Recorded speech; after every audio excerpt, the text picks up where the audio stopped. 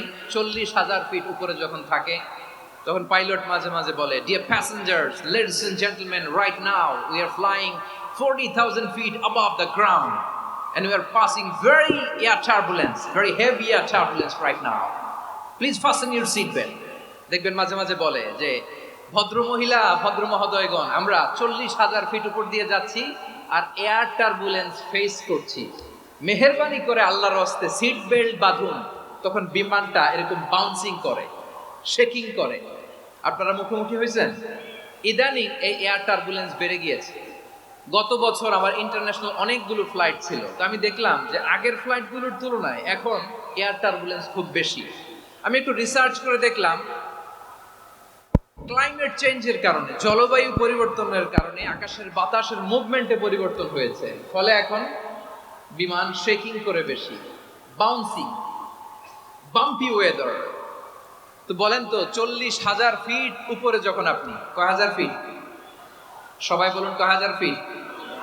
40,000 fit উপরে যখন আপনি, তখন যখন বিমানটা এরকম বাউন্সিং করে, সবাই যখন ভমিটিং করে বিমান নষ্ট করে দেয়, বমি করে, তখন বাঁচানোর কে আছে আল্লাহ ছাড়া? কেউ আছে? ওই মুহূর্তেও সবাই মিলে একজনের ডাকে আওয়াজ করে বলেন, তিনি কে? মাঝে মাঝে কিছু সোশ্যাল মিডিয়ায় কিছু ভিডিও পাওয়া যায় যে হেভি যখন এয়ার টার্বুলেন্স হয়, 10 সেকেন্ড 15 সেকেন্ডের কিছু ভিডিও পাওয়া যায়, বিমানটা এরকম বাউন্সিং করছে, বাম্পি ওয়েদার, কাঁপছে, মানুষগুলো বমি করছে, অক্সিজেন মাস্কগুলো সব ঝুলে পড়েছে, বিমানটা শুধু কাঁপছে। তখন দেখবেন বিমানের ভেতরেও এরকম লঞ্চের মতো চিৎকার আছে না নাই? বিমানের ভেতরেও তখন চিৎকার। গত বছর হিথ্রো এয়ারপোর্ট থেকে সিঙ্গাপুর এয়ারলাইন্সের একটা ফ্লাইট, হিথ্রো টু চাঙ্গি, একটা ফ্লাইটে এমন বেশি এয়ার টার্বুলেন্সের শিকার হয়েছিল ওই এয়ারক্রাফটটা, 33 জন যাত্রী সেখানে আহত হয়েছে, একজন যাত্রী নিহত হয়েছে। কেবিন ক্রুজ, এয়ার হোস্টেস যারা আছে, একজনের নাক ফেটে, চোখ ফেটে, কপাল ফেটে, ব্লিডিং হয়ে শয়লা। প্রিয় ভাইয়েরা, 40,000 ফিট উপরে বিমানটা যখন কাঁপবে, তখন আমাদেরকে আল্লাহ ছাড়া আর কেউ বাঁচানোর আছে? এত আস্তে বললে হবে? ওই কঠিন মুহূর্তে আমার বাবা আমারে বাঁচাতে পারে, আমার বন্ধু আমারে বাঁচাতে পারে। এই গ্রাউন্ডে, জমিনের বুকে আমার প্রোটোকল, আমার ক্ষমতা, আমার দাম্ভিকতা কোনো কিছু আমারে বাঁচাতে পারে? একজন ছাড়া। চিল্লায় বলতে হবে, তিনি কে?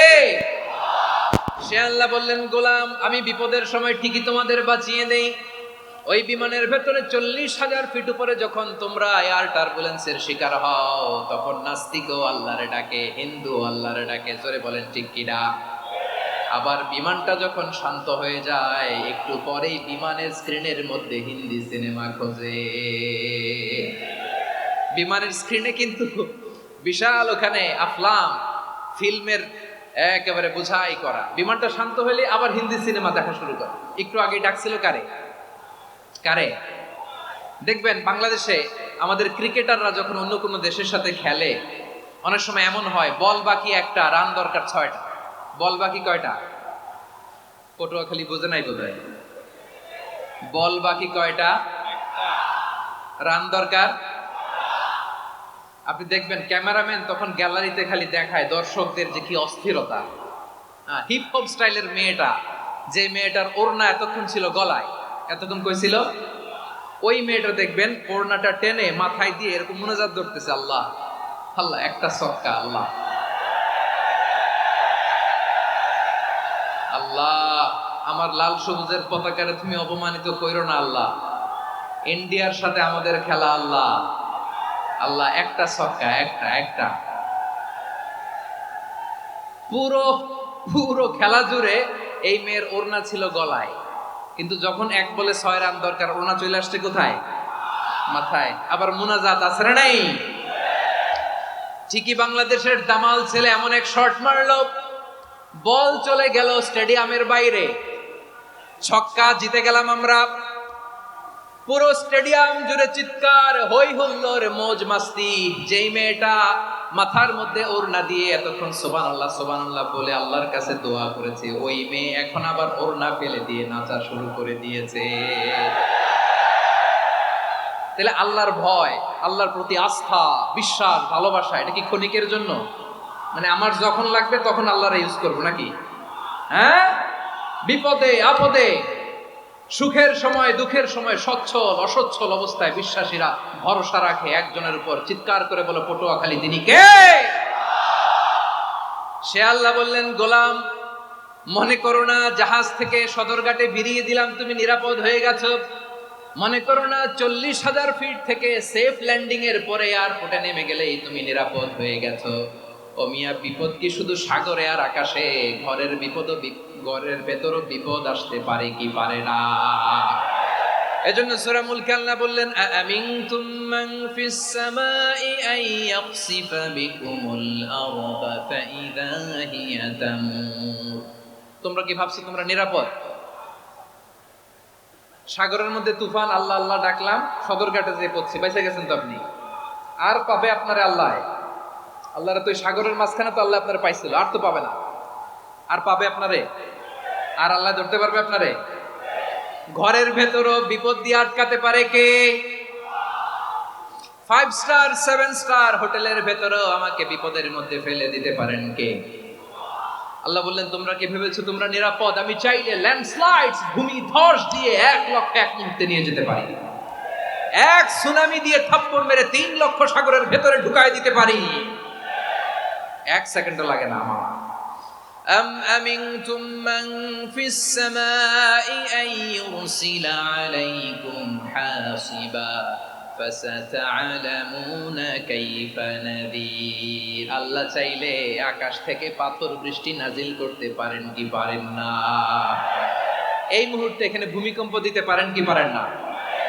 আচ্ছা, ভূমিকম্প যখন হয় আমাদের কারো হুঁশ থাকে? আপনি মনে করছেন আমরা সাধারণ মানুষ, আমরা দৌড় দেই, আর প্রেসিডেন্ট প্রধানমন্ত্রী ওনারা বুঝি খাটে শুয়ে থাকে? কথা বুঝে নাই বোধহয়। ভূমিকম্প, আর্থকোয়েক যদি হয়, বাঁচার জন্য আমরা কি করি? হয় খাটের তলায়, ডাইনিং টেবিলের নিচে, উপরে শক্ত কিছু আছে এটার নিচে, অথবা ঘর থুইয়া দেও, দৌড়। তো প্রধানমন্ত্রী উনি কি করে? প্রেসিডেন্ট উনি কি করে? হ্যাঁ, উনি খাটের মধ্যে যে শুয়ে থাকে নাকি? উনিও দৌড়, সাধারণ মানুষও দৌড়, প্রধানমন্ত্রীও দৌড়, বাড়িওয়ালাও দৌড়, ভাড়াটিয়াও দৌড়, সবাই দৌড়। নাকি ভাড়াটিয়ারা বাড়ি থুইয়া দৌড়, বাড়িওয়ালারা আর বেরোয় না?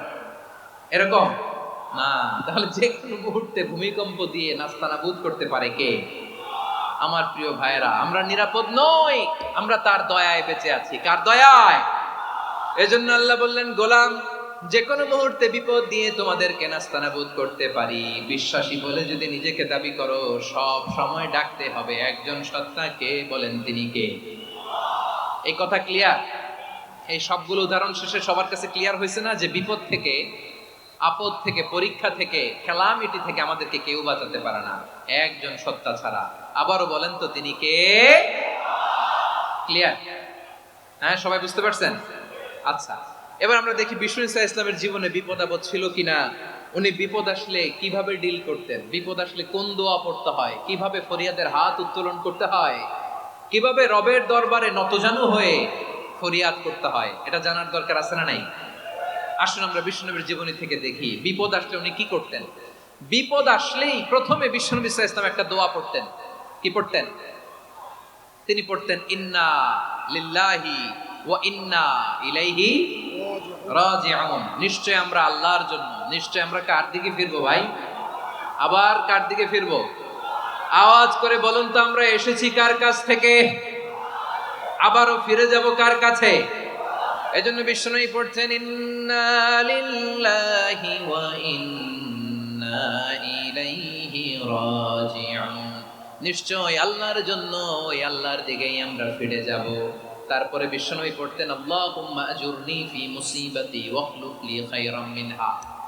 একসাথে প্রথমে পড়তেন ইন্না লিল্লাহি ওয়া ইন্না ইলাইহি রাজিউন, তারপর পড়তেন আল্লাহুম্মা আজুরনি ফি মুসিবাতি ওয়াখলুফ লি খায়রাম মিনহা। মানে আল্লাহ, এই যে আমি বিপদে ধৈর্য ধারণ করলাম, এটার সব তুমি আমারে দাও, আর যেটা হারালাম এর চেয়ে ভালো কিছু দিয়ে মেকআপ করে দিও, ভালো কিছু দিয়ে বদল করে দিও। সুবহানাল্লাহ পড়েন।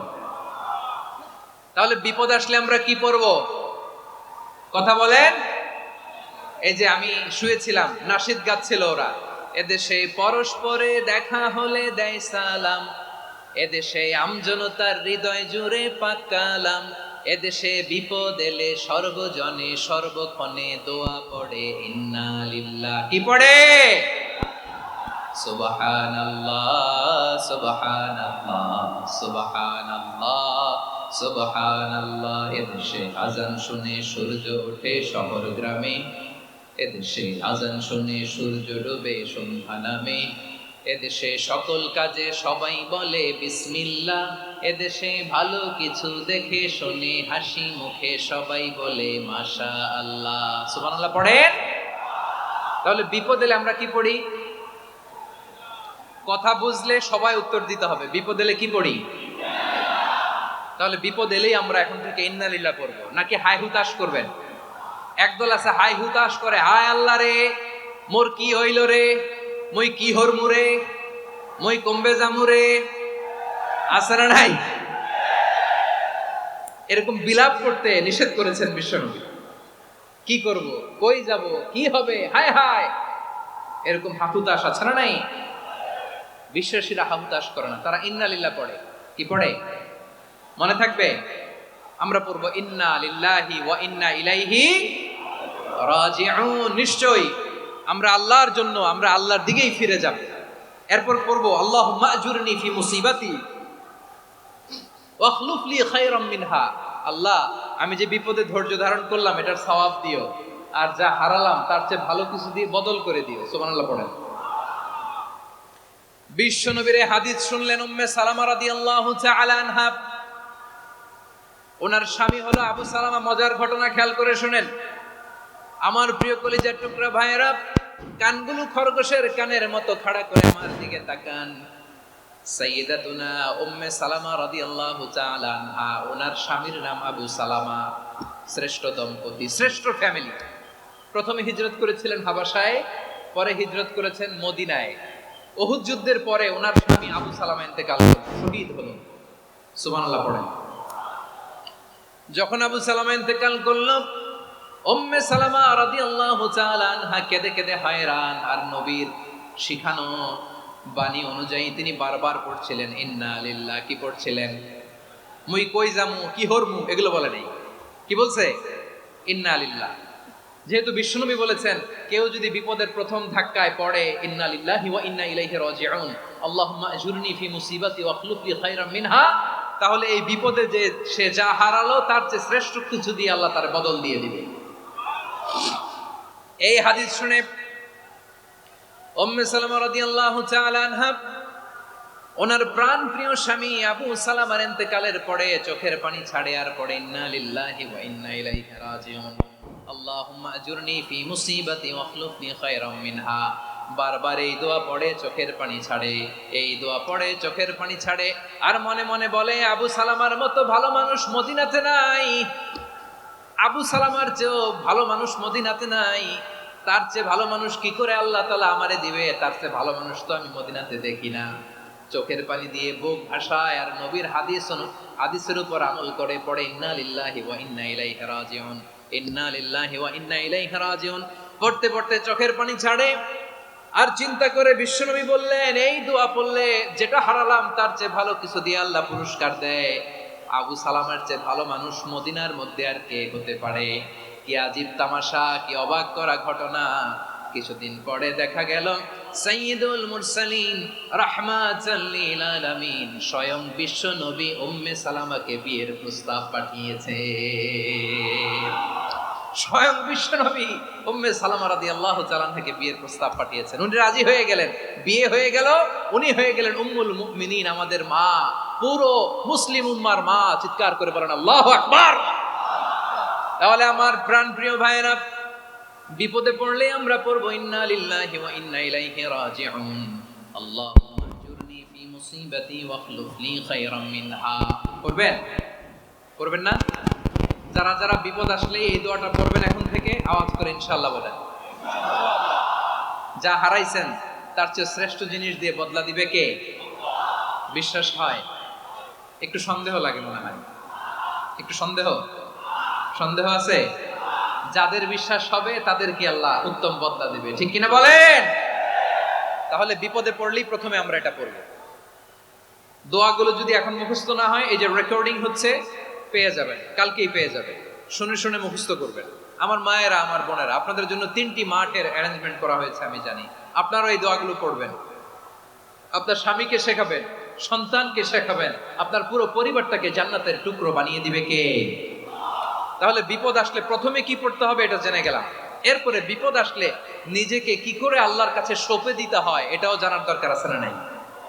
বিপদে প্রথমে ইন্না লিল্লাহ পড়লাম, ধৈর্য ধারণ করলাম, বিপদ থেকে উদ্ধারের সর্বোচ্চ চেষ্টা করলাম, আমার কাজ যখন শেষ তখন আমি আমার এই বিষয়টা আল্লাহর কাছে সঁপে দিব।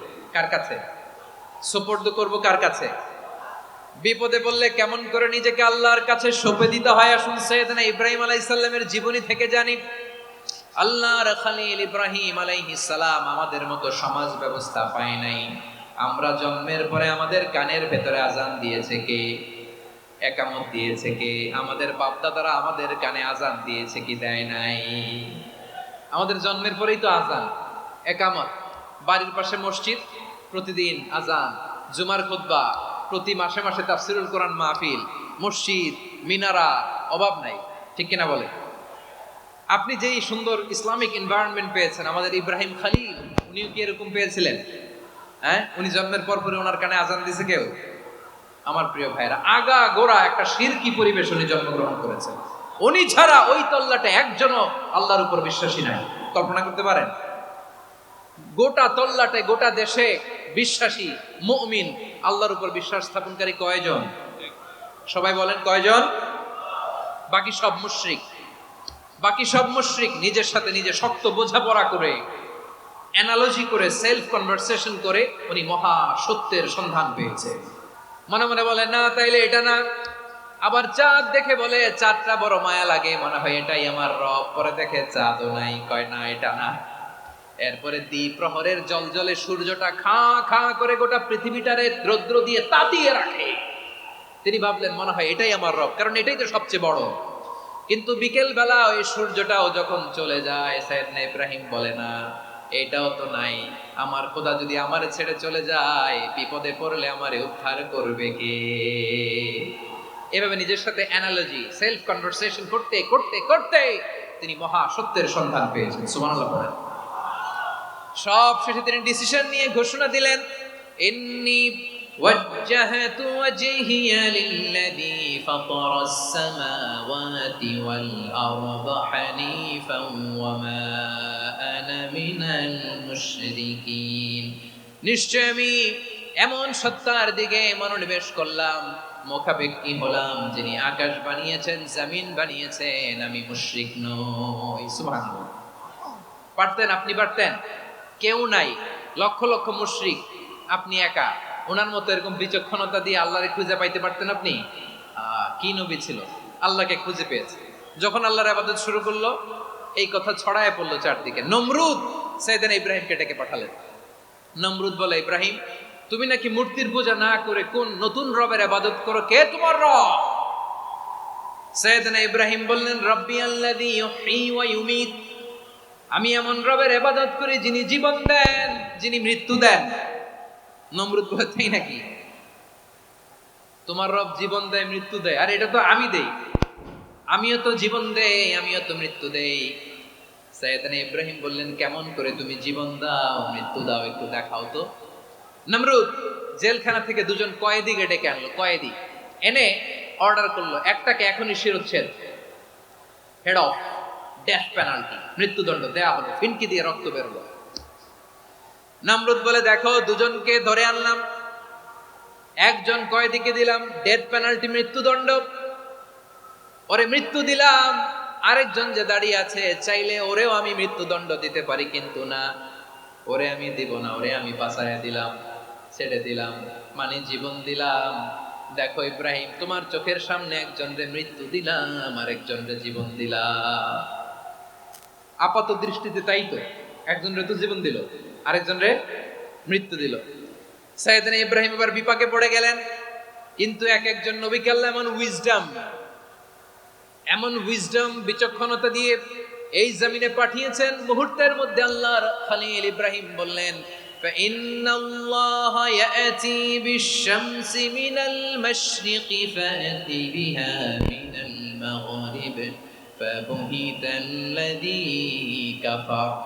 আল্লাহর খলিল ইব্রাহিম বললেন, নমরুদ, বুঝলাম তুমি জীবন দাও, মৃত্যু দাও, দেখলাম, কিন্তু আমার রব, আমার আল্লাহ প্রতিদিন সকালবেলা উষা লগ্নে ওই পূর্ব দিগন্ত থেকে সূর্যটাকে উদিত করেন, সাঁঝের বেলা, বিকেল বেলা, গধূলি লগ্নে, সন্ধ্যা বেলা ওই দ্বিপ্রহরের জল জলে সূর্যটাকে পশ্চিম দিগন্তে ডুবিয়ে দেন।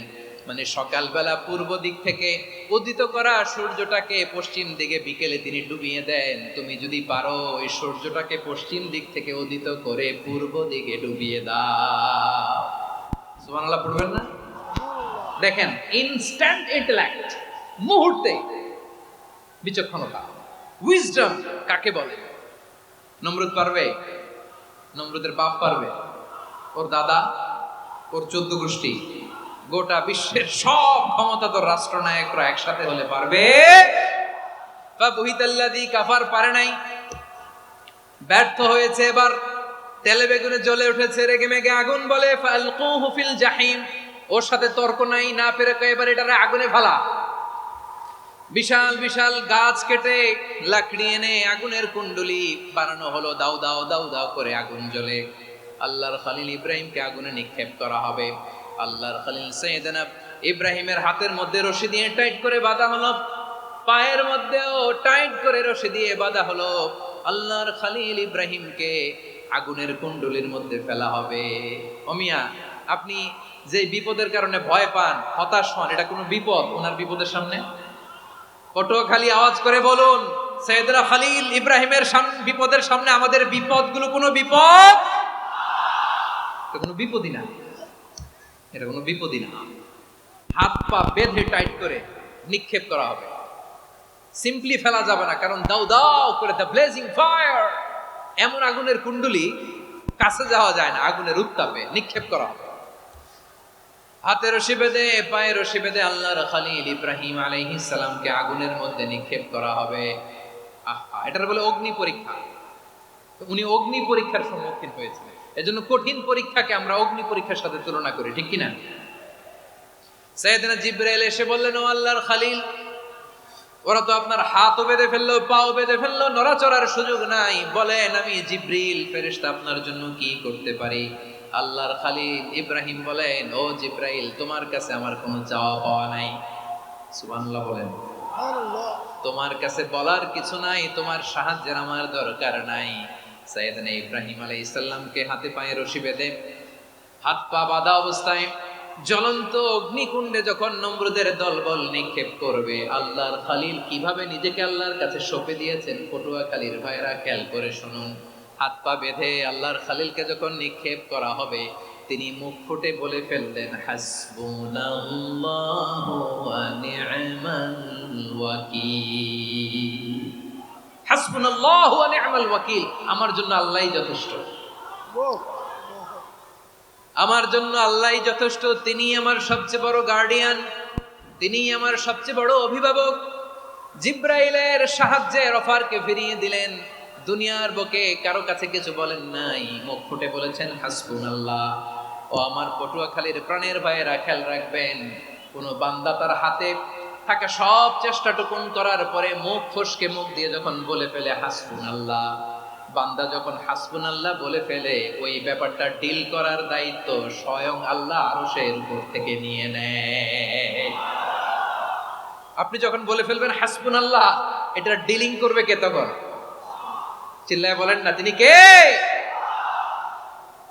বান্দা তার সাধ্যের সবটুকু চেষ্টার পরে নতজানু হয়ে যখন বলবে হাসবুনাল্লাহ, আল্লাহ তুমি আমার জন্য যথেষ্ট, নি'মাল ওয়াকিল, তুমি আমার শ্রেষ্ঠ অভিভাবক, তখন তার কি দরকার না দরকার এটা ডিল করে স্বয়ং আল্লাহ। নিক্ষেপ করা হলো সাইয়েদনা ইব্রাহিমকে অগ্নিকুণ্ডলিতে। হাজার হাজার মানুষের দৃশ্য দেখার জন্য জড়ো হয়েছে এরকম বিশাল ময়দানে। কিন্তু কি অবাক করা ঘটনা, সবাই ভয় পাচ্ছিল, না জানে কি হয়ে যায়। আল্লাহর খলিলকে যখন আগুনের কুণ্ডলিতে নিক্ষেপ করা হয়, আল্লাহর খলিল ইব্রাহিম আগুনের কুণ্ডলের মধ্যে বসে বসে মানুষগুলোর দিকে তাকিয়ে হাসতে শুরু করে দেয়। কারণ আকাশ থেকে রব্বুল আলামিন স্পেশাল ভার্ডিক্ট নাজিল করেছেন, স্পেশাল হুকুম জারি করেছেন, কুলনা ইয়া নারু কুনি বারদাম ওয়া সালামান আলা ইব্রাহিম। ও আগুন খবরদার, সৃষ্টির শুরু থেকে তোকে একটা ধর্ম আমি বাতলে দিয়েছিলাম, তোর ধর্ম, আগুনের ধর্ম হলো যা পাবে জ্বালিয়ে ছারখার করবে। আল্লাহ বলল, আগুন তোর ধর্ম দিয়েছিলাম, তুই সব জ্বালিয়ে পুড়িয়ে ছারখার করে দিবি, কিন্তু ক্ষণিকের জন্য আমি তোর জ্বালিয়ে দেওয়ার ক্ষমতাটাকে কেড়ে নিলাম, জ্বালিয়ে ভস্ম করে দেওয়ার ক্ষমতা আমি কেড়ে নিলাম। কুনি বারদান, ঠান্ডা হয়ে যা, কিন্তু এত বেশি ঠান্ডা হবি না আবার আমার ইব্রাহিমের জন্য সর্দি লেগে না আসবে। সুবহানাল্লাহ, এত আস্তে বললে হবে? কুনি বারদান, বারদ মানে বরফ, ঠান্ডা, ঠান্ডা হ, কিন্তু এত ঠান্ডা হবি না যাতে আমার ইব্রাহিমের কষ্ট হয়। আগুন বলে, আল্লাহ একবার বললাম ঠান্ডা হ, আবার বলো এত ঠান্ডা হবি না যাতে খলিলের সর্দি না লাগে। কেমন ঠান্ডা হব, কেমন এনভায়রনমেন্ট তৈরি করে দেব বলো? আল্লাহ বললেন, সালামান আলা ইব্রাহিম, আমার খলিল, আমার কলিজা, আমার ইব্রাহিমের জন্য তুই জান্নাতের গুল বাগিচা হয়ে যা। ও ভাই, নবী মুসার মতো ঈমান হলে রাস্তা হবে সাগর জলে, নবী ইউসুফের মতো ঈমান হলে একে একে দরজা খুলে, নবী ইব্রাহিমের মতো ঈমান যদি আজও থাকে বিদ্যমান, অগ্নিকুণ্ডে দেখতে পাবে খুবসুরত এক ফুল বাগান। কুলনা ইয়া নারু কুনি বারদাম ওয়া সালামান আলা ইব্রাহিম। বান্দা যখন মুখ দিয়ে বলে হাসবুনাল্লাহ, আমার আল্লাহ আমার জন্য যথেষ্ট, এই বলে যখন নিজেকে সঁপে দেয়, তার কি লাগবে ওই দায়িত্ব স্বয়ং নিয়ে নেয় কে? সবাই বলেন, স্বয়ং নিয়ে নেয় কে? তাহলে আমার প্রিয় ভাইরা, বিপদের শুরুতেই আমরা বলবো ইন্না লিল্লাহ। শুরুতে কি বলবো? এরপরে যেই বাক্যটা পড়ে নিজের পরিস্থিতিকে আল্লাহর দরবারে সঁপে দিব, সেটা হচ্ছে হাসবুনাল্লাহ। সেটা কি? বিষ্ণু বলেন, লা ইয়াজালু লিসানুকা রাতাবান মিন যিকরিল্লাহ, সব সময় আল্লাহর স্মরণ দিয়ে, জিকির দিয়ে জিহ্বাটারে সিক্ত রাখো। আর শয়তানু জাসিমুন আলা কলবি ইবনে আদম, শয়তান বনি আদমের কলবে খামচি মেরে বসে থাকে। ফাইদা যাকারাল্লাহ খানাসা, মানুষ যখন আল্লাহ স্মরণ করে, জিকির করে, শয়তান দৌড়ে পালায়। ওয়া ইদা গাফালা ওয়াসওয়াসা, যখনই বনি আদম গাফেল হয় তখনই শয়তান তার হৃদয়ে ওয়াসওয়াসা দেয়। এজন্য বিপদে পড়লে ইন্না লিল্লাহ, নিজের সব টুকুন করার পরে, নিজের রোল প্লে করার পরে নিজেকে আমরা কি বলে সঁপে দিব? সবাই বলেন, সবাই বলতে হবে, আরো জোরে বলে, মনে থাকবে? বিপদে পড়লে প্রথমে ইন্না লিল্লাহ, এরপরে নিজেকে যখন সঁপে দিব তখন হাসবুনাল্লাহ। এরপরে কঠিন বিপদ যদি যখন বিশ্বনবী পড়তেন তখন কি করতেন? এমন বিপদ মাঝে মাঝে হয় না, দেয়ালে পিঠ থেকে যায়, চোখে মুখে অন্ধকার, কি করব দিশা খুঁজে পাই না, এরকম হয় কখনো? হ্যাঁ, আপনাদের হয়? হয় না? তো জান্নাতে আছেন আপনারা। হয় হয় এরকম হয়েছে না যে দেয়ালে পিঠ থেকে গেছে, চোখে মুখে অন্ধকার, কই যাব, কি করব, বাঁচানোর কেউ না, এরকম হয়েছে কখনো আপনাদের? যদি হয় তাইলে এটার সলিউশন বলবো, না হইলে তো এগুলো বলে লাভ নেই। হয় হয় হয় বিশ্বনবী এরকম কঠিন বিপদে পড়েছেন জীবনের কিছু কিছু মুহূর্তে। ওই মুহূর্তে বিশ্বনবী স্পেশাল দুইটা দোয়া পড়তেন। এই দোয়াগুলো আপনাদেরকে জানিয়ে দেয়। বিশ্বনবী বলেন, কঠিনতম বিপদে যখন পড়বা, দেয়ালে পিঠ থেকে যায়, চোখে মুখে অন্ধকার, বাঁচার কোনো উপায় নাই, তখন পড়বা লা ইলাহা ইল্লা আনতা সুবহানাকা ইন্নী কুনতু মিনাজ জালিমিন। আল্লাহ, তুমি ছাড়া কোনো ইলাহ নাই, তুমি পবিত্র, নিশ্চয় আমি জালিমদের অন্তর্ভুক্ত। সুবহানাল্লাহ বলেন। এই দোয়া সাইয়েদনা ইউনূস আলাইহিস সালাম পড়েছিলেন যখন মাছের পেটে ছিলেন। কিসের পেটে? এবং অনেক মুফাসসিরিন একরাম বলেছেন, অনেক আহলুল ইলমরা বলেছেন, এটা হচ্ছে ইসমে আজম। ইসমে আজম এমন দোয়া যেটা দিয়ে দোয়া করলে আল্লাহ দোয়া কবুল করে, কিন্তু এটা কোনটা, এটা নিয়ে ইখতিলাফ আছে। কোন কোন আহলুল ইলম বলেন এই লা ইলাহা ইল্লা আনতা সুবহানাকা ইন্নী কুনতু মিনাজ জালিমিন, এটা হচ্ছে ইসমে আজম। সাইয়েদনা ইউনূস আলাইহিস সালাম পড়েছেন, আপনারা পড়েননি? তুফান হইলে পড়েন না? আমাদের এলাকায় তো এটা খুব, এটার উপর ব্যাপক আমল আছে। পটুয়াখালীতে কি অবস্থা বলেন? পড়েন পড়েন পড়েন পড়েন। একটা গল্প শুনেছিলাম, পাক হানাদার বাহিনী যখন বাংলাদেশে অ্যাটাক করতো, ৭১ সালের ঘটনা বলতেছে, আমরা তো দেখি নাই, শুনছি আর কি। ৭১ যদি দেখতাম এতদিনে রাজাকার হয়ে যেতাম। আল্লাহ আমাদেরকে বাঁচাই দিছে, আল্লাহর মেহেরবানি, ঠিক কিনা বলেন?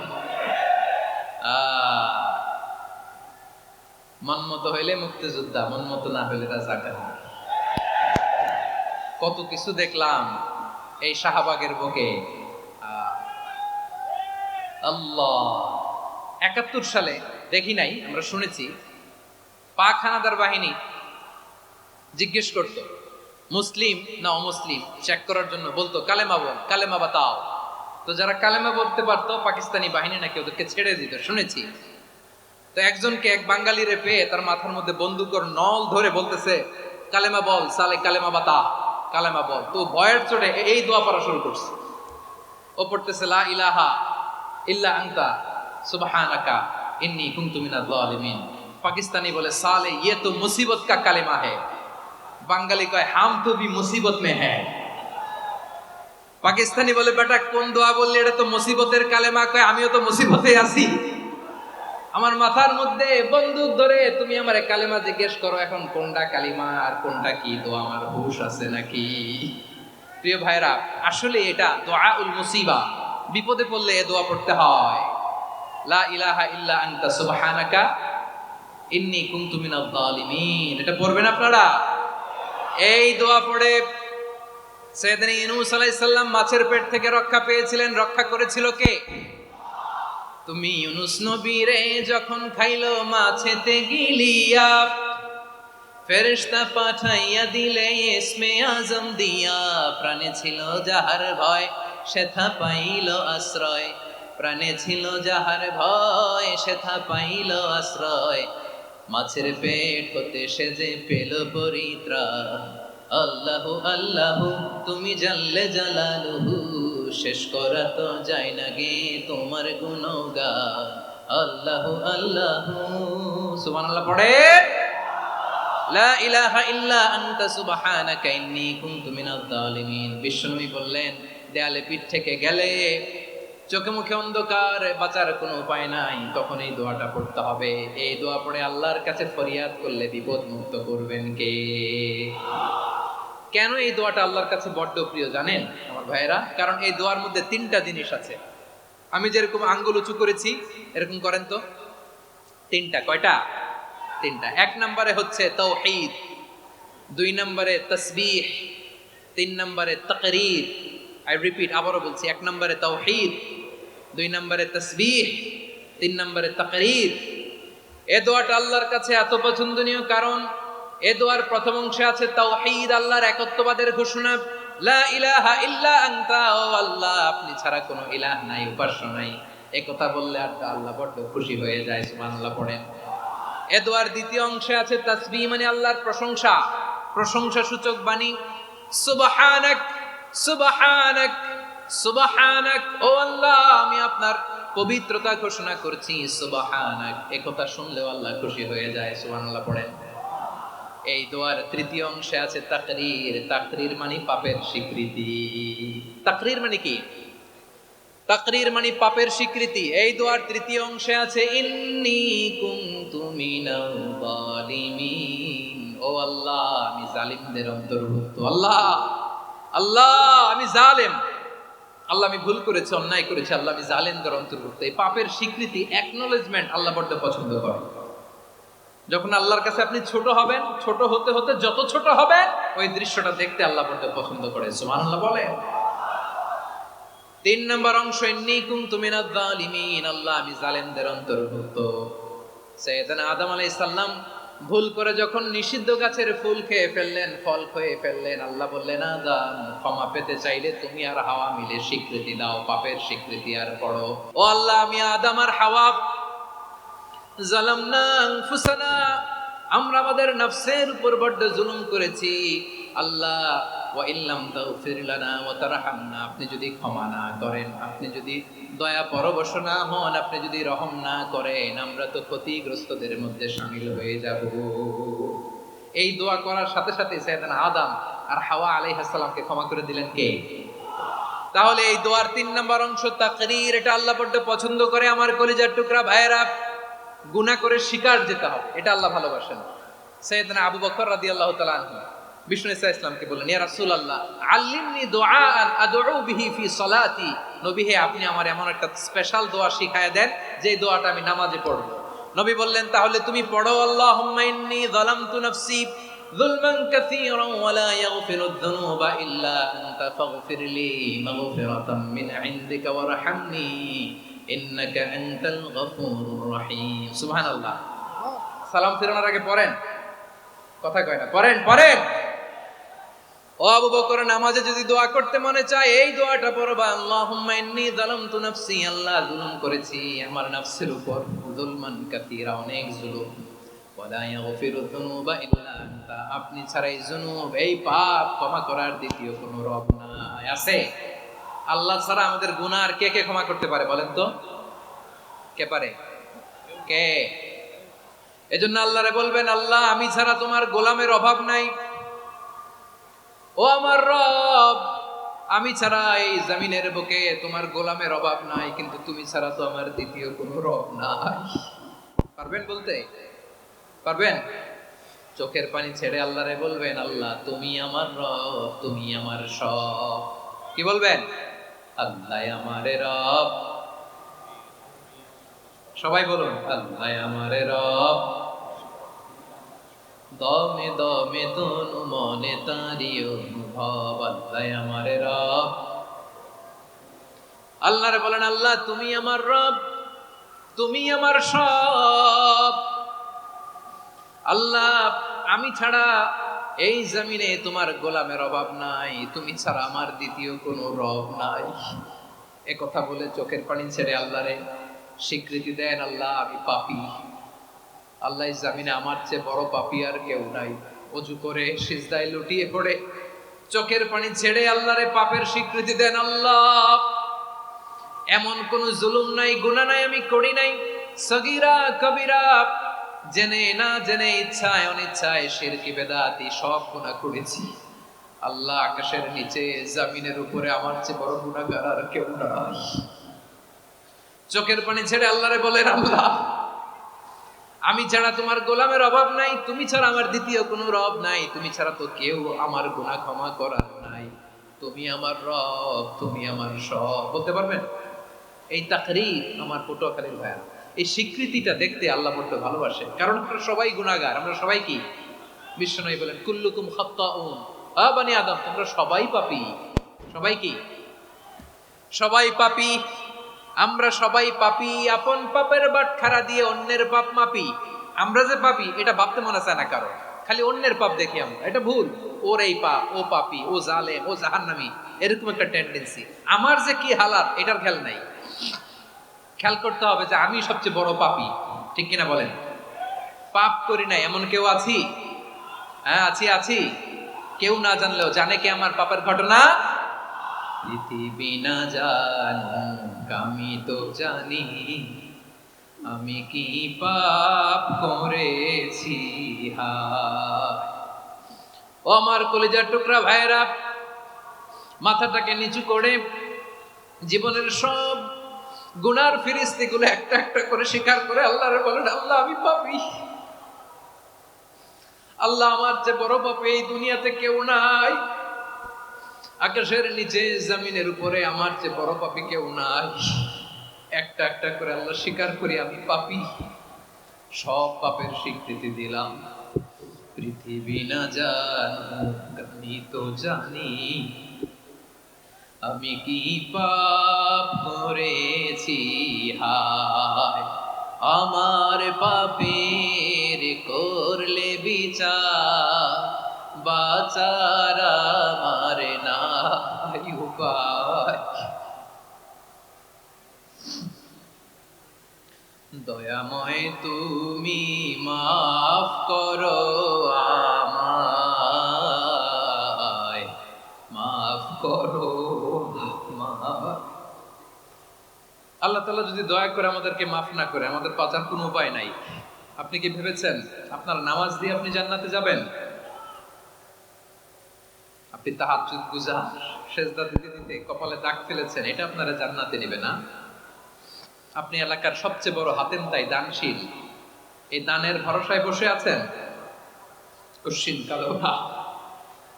আমাদের নামাজ, আমাদের রোজা, আমাদের ইবাদত এগুলোকে মিজানের পাল্লায় উঠালে কোনো ওজনই হবে না। তবে আমাদের একটা কৌশল জানা আছে, আমরা আল্লাহর রহমতের, আমরা সেদিন আগেই গুনার স্বীকৃতি দিয়ে দেব।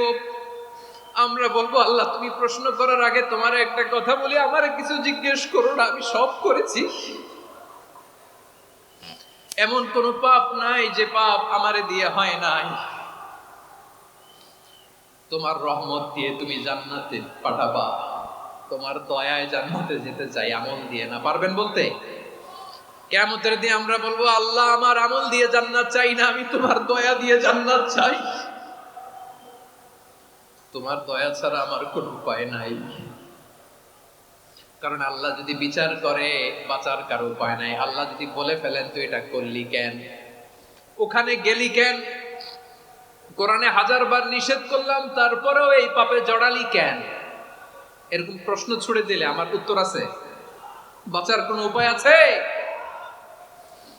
রোজ হাসরে হে আল্লাহ আমার করুণা বিচার, আল্লাহ করুণা বিচার। বিচার চাহি না তব দয়া চাই, এ গুনাহগার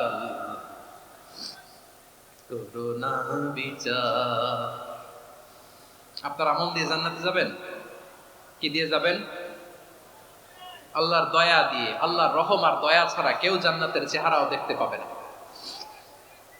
আমার প্রিয় ভাইরা, এই দোয়া আল্লাহর কাছে পছন্দনীয় হওয়ার কারণ তিনটা। দোয়ার প্রথম অংশে আছে তাওহীদ, আল্লাহর একত্ববাদের ঘোষণা।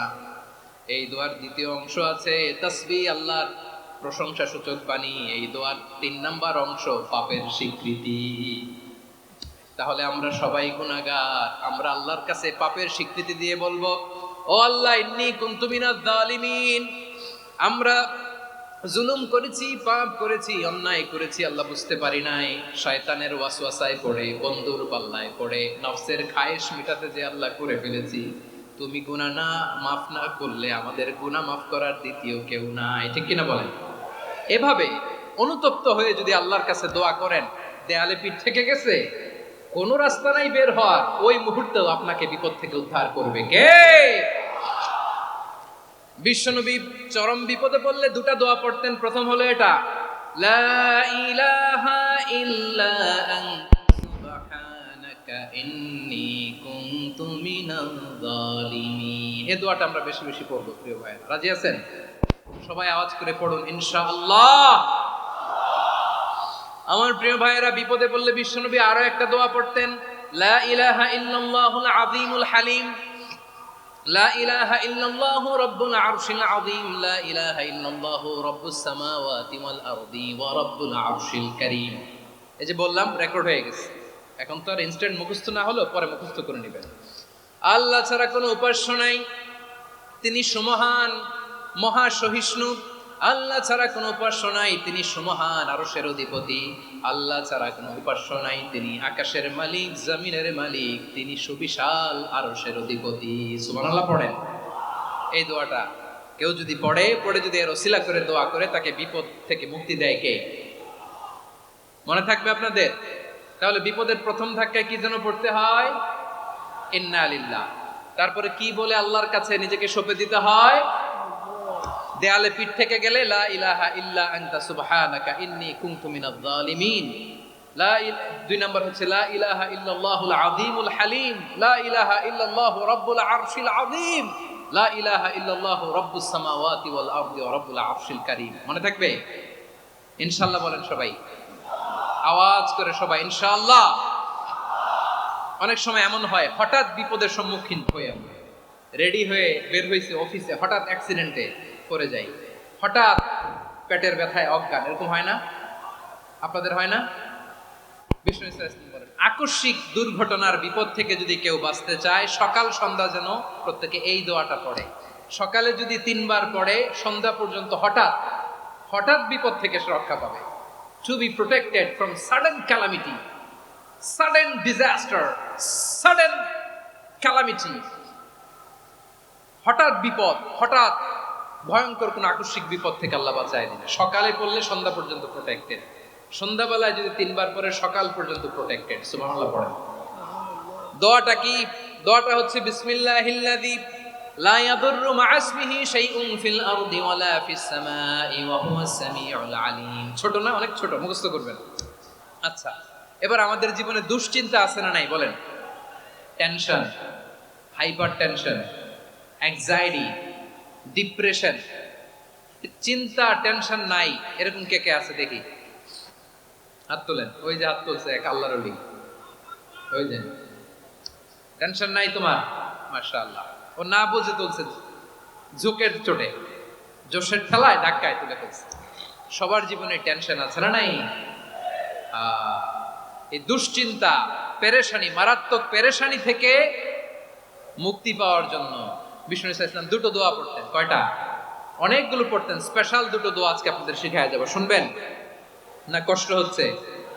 সংক্ষিপ্ত মুনাজাত দিয়ে দেই। ওরে আল্লাহ, আমি তো 9:30 ক্রস করে ফেলছি মাসুদ ভাই, খেয়াল করে নেই। আরো কয়েক মিনিট? ঠিক আছে, ঠিক আছে। পেরেশানিতে পড়লে, টেনশনে পড়লে এই দোয়াটা, প্রিয় ভাইয়েরা, বিষ্ণু ইসলাম যখন খুব বিপদে পড়তেন, দুশ্চিন্তা ওনাকে ঘিরে ধরতো, উনি পড়তেন ইয়া হাইয়ু ইয়া কাইয়ুম বিরহমাতিকা আস্তাগীথ, ইয়া হাইয়ু ইয়া কাইয়ুম বিরহমাতিকা আস্তাগীথ, ইয়া হাইয়ু ইয়া কাইয়ুম, হে শাশ্বত অবিনশ্বর, হে চিরঞ্জীব, বিরহমাতিকা আস্তাগীথ, তোমার রহমতের উসিলায় তোমার কাছে ফরিয়াদ করি। এটা পড়তেন। আবার আরেক বর্ণনায় এসেছে ইয়া হাইয়ু ইয়া কাইয়ুম বিরহমাতিকা আস্তাগীথ আসলিহ লি শা'নি কুল্লাহু ওয়ালা তাকিলনি ইলা নাফসি তারফাতা আইন। আসলিহ লি শা'নি কুল্লাহ, আল্লাহ আমার সবকিছু আপনি সেটেল করে দেন। আমাদের সব ঝামেলা সেটেল করে দিতে পারে কে? আমরা তো সেটেলমেন্টের জন্য এসপি সাহেবের কাছে যাই, ডিসি সাহেবের কাছে যাই, অমুক ভাইয়ের কাছে যাই, তমুক ভাইয়ের কাছে যাই। এই দোয়া পড়লে আরশের উপর থেকে আপনার ম্যাটার সেটেল করে দিবে কে? তাহলে পড়বেন ইয়া হাইয়ু, এ চিরঞ্জীব। হাইয়ু মানে চিরঞ্জীব, যিনি চিরকাল বেঁচে থাকবেন, মরবেন না। আল্লাহ মরবেন? তার কোনো লয় আছে? ক্ষয় আছে? সূরা রহমানে আল্লাহ বললেন কুল্লু মান আলাইহা ফানি ওয়া ইয়াবকা ওয়াজহু রাব্বিকা যুল জালালি ওয়াল ইকরাম ফাবিআইয়ি আলাই রাব্বিকুমা তুকাযিবান। জমিনে যা আছে সব ফান, ভ্যানিশ হয়ে যাবে, নিশ্চিহ্ন হয়ে যাবে, শেষ হয়ে যাবে, সব বিলুপ্ত হয়ে যাবে, একজন ছাড়া। জোরে বলেন তিনি কে? ইয়া হাইয়ু। আমার সাথে আওয়াজ করে পড়েন ইয়া হাইয়ু, ইয়া কাইয়ুম, ইয়া হাইয়ু, ইয়া কাইয়ুম বিরহমাতিকা আস্তাগীথ আসলিহ লি শা'নি কুল্লা ওয়ালা তাকিলনি ইলা নাফসি তরফাতা আইন। এভাবে দোয়া করলে আপনাকে বিপদ মুক্ত করবে কে? এই দোয়াটা কেন পছন্দ আল্লাহর কাছে? কারণ এখানে আল্লাহর দুইটা সুন্দর নাম আছে, গুণবাচক নাম, আল হাই, আল কাইয়ুম। এই দুটো নাম আছে এখানে। আবার এই দুইটা আয়াতুল কুরসির অংশ। আয়াতুল কুরসির শুরুতে এটা আছে না নাই? হ্যাঁ, আছে না নাই? 3 নাম্বার কারণ এটা ইসমে আজম। কোন দোয়াটা ইসমে আজম? যে দোয়া ওসিলায় দোয়া করলে আল্লাহ দোয়া ফেরায় না। অনেকগুলো মত আছে, সবচেয়ে ভ্যালিড মত হচ্ছে এটা, ইয়া হাইয়ু ইয়া কাইয়ুম। এর ওসিলা দিয়ে দোয়া করলে দোয়া কবুল করে কে? 2 নম্বরে বিশ্বনবী মারাত্মক বিপদে পড়লে আরেকটা দোয়া পড়তেন, আল্লাহুম্মা ইন্নী আবদুক। আগে দোয়াটা পড়ি, শুনেন। আল্লাহুম্মা ইন্নী আবদুক ওয়া ইবনু আবদিক ওয়া ইবনু আমাতিক নাসিয়াতি বিয়াদিক মাদিন ফিয়া হুকমুক আদলুন ফিয়া কাদাউক আসআলুকা বিকুল্লি ইসমিন হুয়া লাক সাম্মাইতা বিহি নাফসাক আও আনজালতাহু ফি কিতাবিক আও আল্লামতাহু আহাদাম মিন খালকিক أو استأثرت به في علم الغيب عندك أن تجعل القرآن ربيع قلبي ونور صدري وجلاء حزني وذهاب همي। سبحان الله পড়েন। বিষ্ণুই বলতেন আল্লাহুম্মা ইন্নী আবদুক, ও আল্লাহ আমি আপনার গোলাম, ওয়াবনু আবদিক গোলামের ঘরের গোলাম, ওয়াবনু আমাতিক বাদির ঘরের গোলাম। মানে আল্লাহ আমি আপনার গোলাম। আমার বাবা আব্দুল্লাহ ছিল আপনার গোলাম, আমার মা আমিনা ছিল আপনার বাদী। মানে আমরা গোলাম বংশের, সব গোলাম। নিজের এর চেয়ে আর ছোট করে আল্লাহর কাছে উপস্থাপন করা যায় আমার ভাইরা? কথা কি বুঝতেছেন? নিজেকে এর চাইতে ছোট, নগণ্য আর তুচ্ছ করে আল্লাহর সাথে প্রেজেন্ট করা যায়? বিশ্বনবী বললেন, ও আল্লাহ আমি আপনার গোলাম, গোলামের ঘরের গোলাম, দাসীর ঘরের গোলাম। নাসিয়াতি বিয়াদিক, আমার মাথার চুলের ঝুঁটি আপনার হাতের মুঠোয়। আপনি ডানে টান দিলে আমি ডানে যেতে বাধ্য, আপনি বাঁয়ে টান দিলে বাঁয়ে যেতে বাধ্য। সুবহানাল্লাহ বলেন। পিছনে 2-1 ভাই দাঁড়ালেন কেন? হ্যাঁ, বসুন। জায়গা চেঞ্জ করতেছে, সেই দুপুর থেকে বসে আছে, আমি জানি। মাশাআল্লাহ, কেউ 2-1 বেরিয়েছে, গ্যাপ পূরণ করতেছে। মাশাআল্লাহ। পড়েন সুবহানাল্লাহ আলহামদুলিল্লাহ লা ইলাহা ইল্লাল্লাহু মুহাম্মাদুর রাসূলুল্লাহ সাল্লাল্লাহু আলাইহি ওয়াসাল্লাম। বিশ্বনবী বললেন, আল্লাহ আমার মাথার চুলের ঝুঁটি আপনার হাতের মুঠোয়। আচ্ছা, এইভাবে কাকে ধরা হয়? যে খুব ছোট, ঠিক কি না? নিজেকে কত ছোট করলেন বিশ্বনবী। ও আল্লাহ আমার মাথার চুলের ঝুঁটি আপনার হাতের মুঠোয়, আপনি ডানে টানলে আমি ডানে যাব, বাঁয়ে টানলে বাঁয়ে যাব। আল্লাহ আসআলুকা বিকুল্লি ইসমিন হুয়া লাক নাসিয়াতি বিয়াদিক মাদিন ফিয়া হুকমুক, আপনার নির্দেশ আমার উপর কার্যকর হবেই হবে। আদলুন ফিয়া কাদাউক, আপনার ফয়সালা, যেই ফয়সালাই আপনি আমার জন্য করেন এটাই ইনসাফ। সুবহানাল্লাহ বলেন। আমরা আল্লাহর ফয়সালায় সন্তুষ্ট হতে চাই না। কত কমপ্লেইন, আল্লাহ তুমি এটা দিলা না, ওইটা পাইলাম না, ওইটা হইল না রে, এরকম অভিযোগ, কমপ্লেইন আমাদের আছে না নাই? আর বিশ্বনবী বলতেন আদলুন ফিয়া কাদাউক, আল্লাহ আমার জন্য তোমার যেটা ফয়সালা এটাই সবচেয়ে শ্রেষ্ঠ ইনসাফ, এর চেয়ে ইনসাফ আর হতে পারে? এভাবে কায়মান বাক্যে আল্লাহর কাছে বিশ্বনবী দোয়া করতেন। এরপরে বিশ্বনবী বললেন, আল্লাহ তোমার যত নাম আছে সব নামের ওসিলায় দোয়া করি, যে নাম তুমি আমাদেরকে জানিয়েছো, যে নাম তুমি আমাদেরকে জানাও নাই, যে নাম তুমি কোরআনে নাজিল করেছো, যে নাম নাজিল করো নাই, যে নাম শুধু নবীদেরকে জানিয়েছো। আর আল্লাহর এমন কিছু চমৎকার চমৎকার সুন্দর সুন্দর নাম আছে, এই নামগুলো রব্বুল আলামিন কাউকে জানাবে না। সুবহানাল্লাহ বলেন। আমরা তো 99 নাম জানি, 100 নাম জানি আল্লাহ, কিন্তু আল্লাহর এমনও কিছু নাম আছে যেগুলো আল্লাহ বিশ্বনবীরও জানায় নাই। এগুলো আল্লাহ ইলমুল গায়বে রেখে দিয়েছেন। দোয়ার সময় বলবেন, আল্লাহ তোমার যেই নামগুলো জানি, যেগুলো জানি না, যেগুলো কোরআনে আছে, যেগুলো নাই, যেগুলো নবীরে খাস ভাবে জানাইছো ওগুলোর উসিলায়, যেগুলো কোনোদিন জানাবাও না, তোমার ওই নামের উসিলাও তোমার কাছে চাও। আল্লাহ কোরআনকে আমার হৃদয়ের বসন্ত বানাও, আমার বক্ষের জ্যোতি বানাও, আমার চিন্তা দুশ্চিন্তা তুমি দূর করে দাও। বিশ্বনবী বললেন, এই কালিমাগুলো, এই বাক্যগুলো পড়ে যদি কেউ আল্লাহর কাছে ফরিয়াদ করে, তার হৃদয় থেকে দুশ্চিন্তা কাটিয়ে দিবে কে? পড়বেন, এই দোয়াগুলো পড়বেন। আচ্ছা, সব শেষে বলি, ঋণের বোঝায় যারা জর্জরিত, বিষ্ণু ইসলাম চমৎকার একটা দোয়া শিখিয়েছেন। আমাদের অনেকে ঋণের বোঝায় জর্জরিত, আছে না নাই? এদিকে কেউ আছেন? থাকলে হাত তোলার দরকার নেই, থাকলে এই দোয়াটা পড়বেন। এক সাহাবীর নাম আবু উমামা, নামাজের ওয়াক্ত ছাড়া উনি মসজিদে যেয়ে বসে আছে। বিশ্বনবী বললেন, কি রে আবু উমামা, নামাজের তো ওয়াক্ত হয় না, মসজিদে কি? সাহাবী বলে, হুমুমুন লাজিমাতনি ওয়া দুয়ুন, নবী গো, ঋণের বোঝায় এমন টেনশনে আছি, ঘরে থাকতে পারলাম না, মসজিদে চলে আসছে। বিশ্বনবী বলেন, আমি কি তোমার এমন একটা দোয়া শিখাবো যেটা পড়লে আল্লাহ তাআলা তোমার ঋণের বোঝা হালকা করে দিবে? আবু উমামা বললেন, ইয়া রাসূলুল্লাহ, অবশ্যই শিখাবেন। বিশ্বনবী বললেন, তাহলে তুমি পড়বা, আল্লাহুম্মা ইন্নী আউযু বিকা মিনাল হাম্মি ওয়াল হাযান ওয়া আউযু বিকা মিনাল জুবনি ওয়াল বুখল ওয়া আউযু বিকা মিন গালাবাতিদ দাইনি ওয়া কাহরির রিজাল। ও আল্লাহ, তোমার কাছ থেকে দুশ্চিন্তা থেকে পানাহ চাই, কৃপণতা, ভীরুতা, অলসতা, কার্পণ্যতা, এই সব কিছু থেকে, মানুষের কঠোরতা, আমার উপর মানুষের আধিপত্য এবং ঋণের বোঝা থেকে পানাহ চাই। এই দোয়াটা যখন বিশ্বনবী শিখাই দিলেন, আবু উমামা বারবার এই দোয়া পড়ে, আল্লাহুম্মা ইন্নী আউযু বিকা মিনাল হাম্মি ওয়াল হাযান ওয়া আউযু বিকা মিনাল আজজি ওয়াল কাসাল ওয়া আউযু বিকা মিনাল জুবনি ওয়াল বুখল ওয়া আউযু বিকা মিন গালাবাতিদ দাইনি ওয়া কাহরির রিজাল। আবু উমামা বলে, এই দোয়া আমি পড়তে লাগলাম আর পড়তে লাগলাম, কিছুদিন পরে দেখা গেল বিশ্বনবীর শেখানো এই দোয়ার বদৌলতে আল্লাহ তাআলা আমার সব ঋণ পরিশোধের ব্যবস্থা করে দিয়েছেন। পড়বেন, পড়বেন। আমার প্রিয় পটুয়াখালীর ভাইয়েরা, বিশ্বনবীর জামাতা সাইয়্যিদিনা আলী রাদিয়াল্লাহু তাআলা আনহুর কাছে এক লোক এসে বলে, হে আলী, ঋণের বোঝায় আমি জর্জরিত, আমার কিছু অর্থ দিয়ে সাহায্য করো। সাইয়্যিদিনা আলী রাদিয়াল্লাহু তাআলা আনহু বললেন, আমি কি তোমারে এমন একটা দোয়া শিখাবো যেটা বিশ্বনবী আমাদের শিখিয়েছেন? এই দোয়া যদি তুমি পড়ো, লাউ কানা আলাইকা মিসলু জাবালিন কাবীরিন দাইনান আদাল্লাহু আনকা, পাহাড় পরিমাণও যদি ঋণের বোঝা হয়, আল্লাহ এটা পরিশোধের ব্যবস্থা করে দিবেন। ছোট্ট একটা দোয়া বিশ্বনবী শিখালেন, বললেন, তুমি পড়বা, আল্লাহুম্মা কফিনি বিহালালিকা আন হারামিকা ওয়া আগনিনি বিফাদলিকা আম্মান সিওয়াক। মুখস্থ আছে? হ্যাঁ, আছে। আল্লাহুম্মা কফিনি বিহালালিকা আন হারামিক, আল্লাহ তোমার হালাল দিয়ে আমাকে পরিতুষ্ট করো, হারাম থেকে বাঁচিয়ে রাখো, আর তোমার অনুগ্রহে মানুষের মুখাপেক্ষী যেন আমি না হই, আমি যেন সবসময় তোমার মুখাপেক্ষী হয়, ওই তৌফিক দিও। সুবহানাল্লাহ পড়েন। এই দোয়া বেশি বেশি পড়লে ঋণের বোঝা হালকা করে দিবে কে? তাহলে প্রিয় ভাইয়েরা, বিপদে পড়লেই প্রথমে কি পড়বেন? পটুয়াখালী ভুইলা গেছে। বিপদে পড়লেই প্রথমে ইন্না লিল্লাহ কি বলে নিজেকে আল্লাহর কাছে সঁপে দিতে হয়?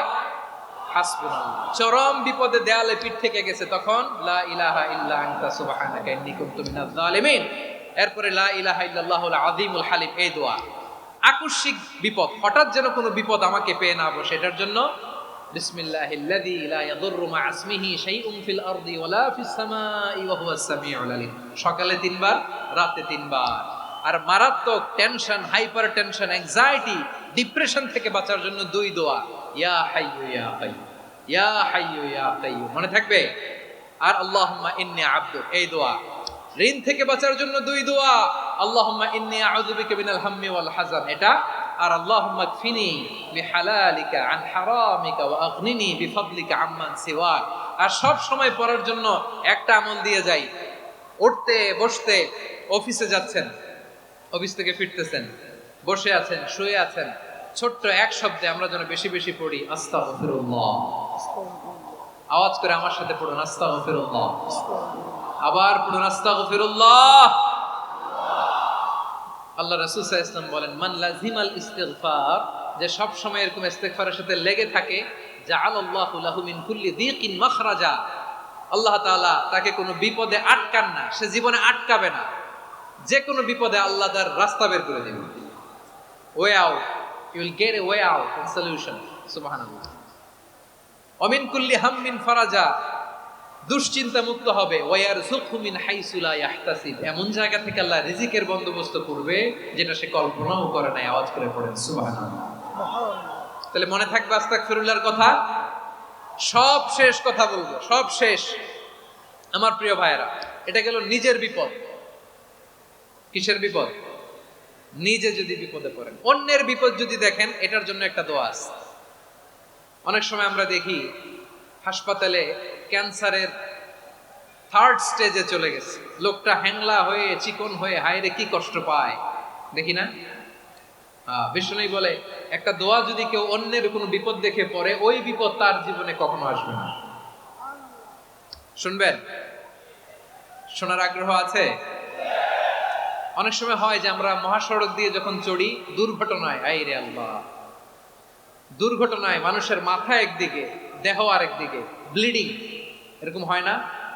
আল্লাহ তুমি হেফাজত করো। বিশ্বনবী বলেন এই দুর্ঘটনা দেখে কেউ যদি এই দোয়াটা পড়ে, তার জীবনে সে কোনোদিন এরকম অ্যাক্সিডেন্টের সম্মুখীন হবে না। শুনবেন? বিশ্বনবী বলেন অন্যের বিপদ দেখে কেউ যদি পড়ে, আলহামদুলিল্লাহিল্লাযী আফানি মিম্মা বাতালাকা বিহি ওয়া ফাদ্দালানি আলা কাসীরিন মিম্মান খালাকা তাফদীলা, মানে প্রশংসা সে আল্লাহর, যে আল্লাহ তাআলা তোমাকে যেই জিনিস দিয়ে পরীক্ষা করেছে, আমাকে ওইটা থেকে বাঁচিয়ে দিয়েছে। তোমাকে আল্লাহ যেই বিপদে ফেলেছে, আমাকে ওই বিপদ থেকে তিনি মুক্ত রেখেছে, আর তার অনেক সৃষ্টির উপর আমাকে তিনি প্রাধান্য দিয়েছে। সুবহানাল্লাহ পড়েন। যে কোনো বিপদ, কারো ক্যান্সার দেখে যদি এই দোয়াটা আপনি বিশ্বাসের সাথে পড়েন, জীবনে কোনোদিন ক্যান্সার রোগে আক্রান্ত হবেন না। দুর্ঘটনা দেখে যদি পড়েন, ওই দুর্ঘটনা আপনাকে স্পর্শ করবে না। যে কোনো কারো বিপদ দেখে যদি কোনো বিশ্বাসী বান্দা এই দোয়া পড়ে, বিশ্বনবী বলেন লাম ইউসিবহু যালিকাল বালা, ওই বিপদ তাকে আর ধরবে না। উফিয়া মিনহু মিন যালিকাল বালা কাইনাম মা কান, সে যতদিন হায়াত পাবে কোনোদিন ওই বিপদ তাকে স্পর্শ করবে না। এই দোয়াটা পড়তে রাজি আছেন আমার প্রিয় ভাইরা? তাহলে পুরো আলোচনার সেন্ট্রাল থিম হচ্ছে আমাদের জীবনে বিপদ আসবে, কষ্ট আসবে, দুঃখ আসবে, কিন্তু বিপদে আপদে আমরা হাল ছেড়ে দিব না, হতাশ হব না। মুমিন হতাশ হয় না, নিরাশ হয় না, হাল ছেড়ে দেয় না। মুমিন ভরসা রাখে একজনের উপর। আওয়াজ করে বলুন, যিনি কে? বিপদে পড়লে আমাদেরকে উদ্ধার করে কে? আবার আমাদেরকে যদি কোনো নেয়ামত আল্লাহ দিতে চান, ওইটা কেড়ে নেওয়ার ক্ষমতা কারো আছে? তাহলে আমরা কানেক্টিভিটি বাড়াবো কার সাথে? আমাদের প্রার্থনার ফরিয়াদের হাত তুলবো কার কাছে? রাজি আছেন পটুয়াখালীর ভাইয়েরা? মনে থাকবে কথাগুলো? আল্লাহ তাআলা আমাদের সবাইকে কথাগুলো বোঝার ও আমল করার তৌফিক দান করুন।